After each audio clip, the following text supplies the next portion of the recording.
warahmatullahi wabarakatuh. Perkenalkan, nama saya Rian Irawan, tim saya 2105040043. Sebelumnya terima kasih kepada Ibu Henry Widiani SHMH telah memberikan saya kesempatan untuk menjelaskan tentang kejahatan pembunuhan. Baiklah, yang pertama saya akan coba menjelaskan tentang pengertian pembunuhan.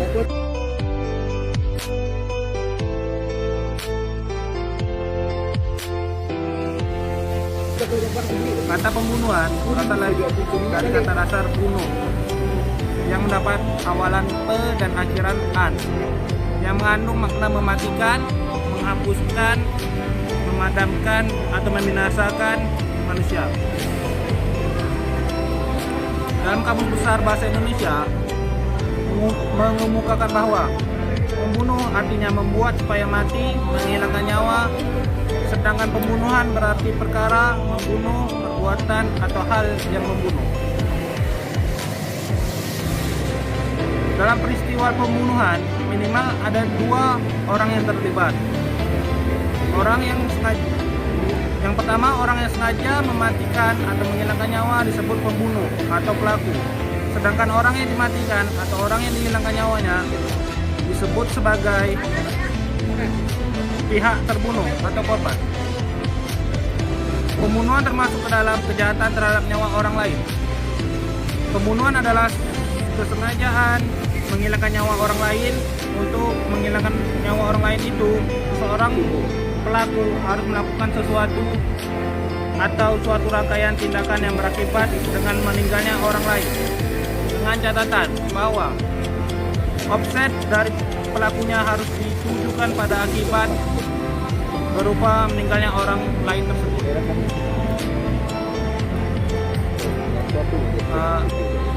Dengan demikian, orang yang belum dapat berbicara tentang terjadinya suatu tindak pidana pembunuhan jika akibat berupa meninggalnya orang lain itu sendiri belum timbul. Oleh karena itu, terjadinya pembunuhan adalah hilangnya nyawa orang lain, sehingga belum bisa dikatakan suatu pembunuhan jika akibat meninggalnya orang lain tersebut belum terwujud. Bila tujuannya menghilangkan nyawa orang lain tidak terwujud, maka baru bisa disebut percobaan pembunuhan. Mungkin sekian saja pengertian dari tindak pidana pembunuhan. Selanjutnya yaitu tentang unsur-unsur pembunuhan.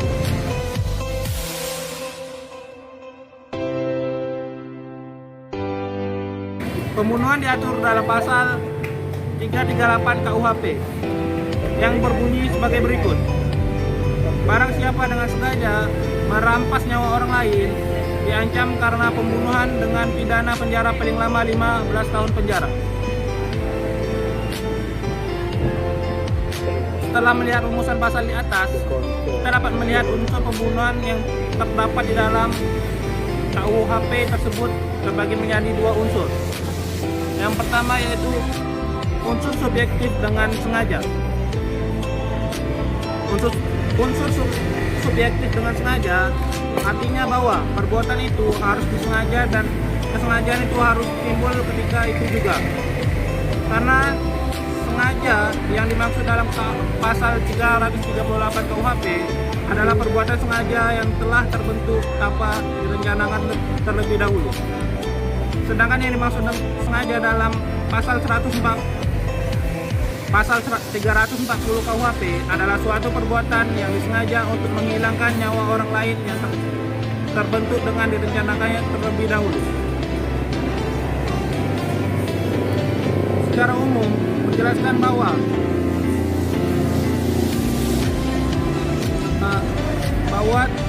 tiga bentuk sengaja, yaitu yang pertama sengaja sebagai niat, yang kedua sengaja insaf akan kepastian, dan yang ketiga sengaja insaf akan kemungkinan.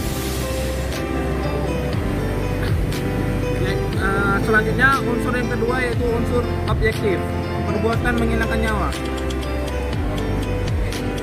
Unsur objektif yaitu menghilangkan unsur objektif adalah pelaku harus menghendaki dengan sengaja dilakukannya tindakan menghilangkan tersebut. dan ia pun harus mengetahui bahwa tindakannya itu bertujuan menghilangkan nyawa orang lain. Dalam perbuatan menghilangkan nyawa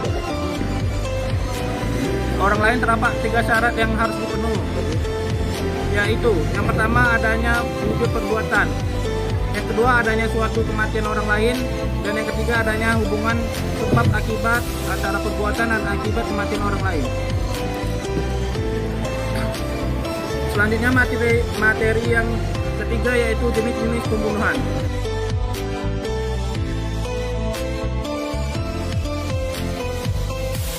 Tindak pidana pembunuhan terbagi atas beberapa jenis.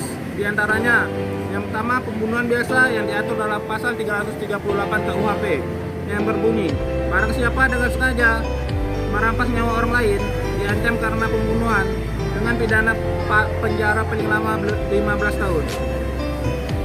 Yang kedua, pembunuhan terkualifikasi yang diatur dalam pasal 339 KUHP yang berbunyi, pembunuhan yang diikuti, disertai, dan didahului oleh suatu perbuatan pidana yang dilakukan dengan maksud untuk mempersiapkan atau mempermudah pelaksanaannya, atau untuk melepaskan diri sendiri maupun peserta lain, dan pidana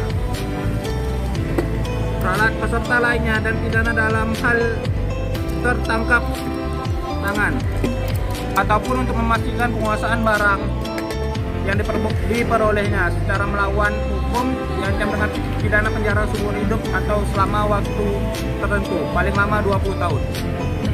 Yang ketiga, pembunuhan yang direncanakan, pasal 340 KUHP yang berbunyi, barang siapa dengan sengaja dan dengan rencana terlebih dahulu merampas nyawa orang lain diancam karena pembunuhan dengan rencana dengan pidana mati atau pidana seumur hidup atau selama waktu tertentu paling lama 20 tahun.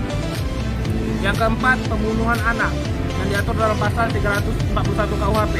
Seorang ibu yang takut akan ketahuan melahirkan anak pada saat anak dilahirkan atau tidak lama kemudian dengan sengaja merampas anaknya diancam karena membunuh anak sendiri dengan pidana penjara paling lama 7 hari. Ralat 7 tahun. Yang kelima, pembunuhan atas permintaan si korban yang diatur pasal 344 KUHP yang berbunyi, barang siapa merampas nyawa orang lain atas permintaan orang itu sendiri yang jelas dinyatakan dengan kesungguhan hati diancam dengan pidana penjara paling lama 12 tahun. Yang keenam, membunuh diri yang diatur pasal 345 KUHP. Barang siapa sengaja mendorong orang lain untuk bunuh diri, menolongnya dalam perbuatan itu atau memberi sarana kepadanya untuk itu diancam dengan pidana penjara paling lama 4 tahun kalau orang itu jadi bunuh diri. Dan yang terakhir yaitu menggugurkan kandungan yang diatur dalam pasal 346 KUHP. Seorang wanita yang sengaja menggugurkan atau mematikan kandungannya atau menyuruh orang lain untuk itu diancam dengan pidana penjara paling lama 4 tahun. Pemirsa, polisi menangkap pelaku pembunuhan anak di rumahnya di Tapos, Depok, Jawa Barat. Pelaku kemudian dibawa ke Mapolres untuk menjalani pemeriksaan. Sebelum ditangkap, pelaku sempat menangis dan meminta maaf kepada para tetangga. Polisi menangkap bapak pembacok istri dan anak hingga tewas di rumahnya di Tapos. Pelaku langsung dibawa untuk menjalani pemeriksaan di Mapolrestro Depok terkait motif pelaku melakukan aksi sadis kepada istri dan anak perempuannya yang masih mengenakan seragam sekolah. Diduga pelaku adalah ayah atau suami korban, sudah diamankan. Awalnya diamankan di Polres Cimanis, kemudian kita bawa ke Polres untuk kita gali lebih lanjut karena sampai sekarang dari pelaku belum memberikan keterangan. Sering cekcok, namun kita pastikan dulu ya, kita pastikan dari saksi maupun tetangga-tetangga yang mungkin mengetahui saudarinya, kita belum bisa pastikan. Sementara tetangga korban mengaku sempat mendengar suara teriakan dan langsung menuju rumah pelaku dan korban. Dirinya kemudian melihat pelaku sedang menenteng senjata tajam dan putra bungsunya mengikuti di belakangnya. Pelaku keluar rumah sambil menangis kemudian memeluk dan meminta maaf kepada para tetangga sambil berucap bahwa dirinya sudah tenang. Dengar teriakan itu saya langsung keluar. Nah pas keluar tuh pelaku udah duduk di sini nih, di depan sini sambil nangis-nangis gitu kan. Saya juga belum tahu kalau itu dia udah habis ngebantai anak sama istrinya kan. Jadi habis itu dia sempat minta maaf gitu. Minta maaf ke yang ada di luar sini semua. Pas saya ke dalam, saya tanya, ada apa sih Pak? Si Pak itu bilang, dia nggak jawab. Nah saya suruh bawa mobil, suruh bawa korban, saya juga belum tahu kan, makanya saya ke dalam, katanya korban itu udah diletak 2 orang itu. Sebelumnya, anak dan istri pelaku ditemukan dalam kondisi bersimbah darah, tergeletak di dalam rumahnya di perumahan Pondok Jati Jajar Tapos, Depok. Sang anak yang masih berusia 12 tahun ditemukan dalam kondisi mengenakan seragam sekolah dan kuat dugaan korban saat itu hendak berangkat ke sekolah. Sementara sang istri masih menjalani perawatan di rumah sakit terdekat. Dari Depok, Jawa Barat, Iyung Rizky, iNews melaporkan. Sekian saja penjelasan dari saya. Apabila masih banyak kekurangan, saya mohon maaf. Saya tutup dengan wabillahi taufiq wal hidayah. Wassalamualaikum warahmatullahi wabarakatuh.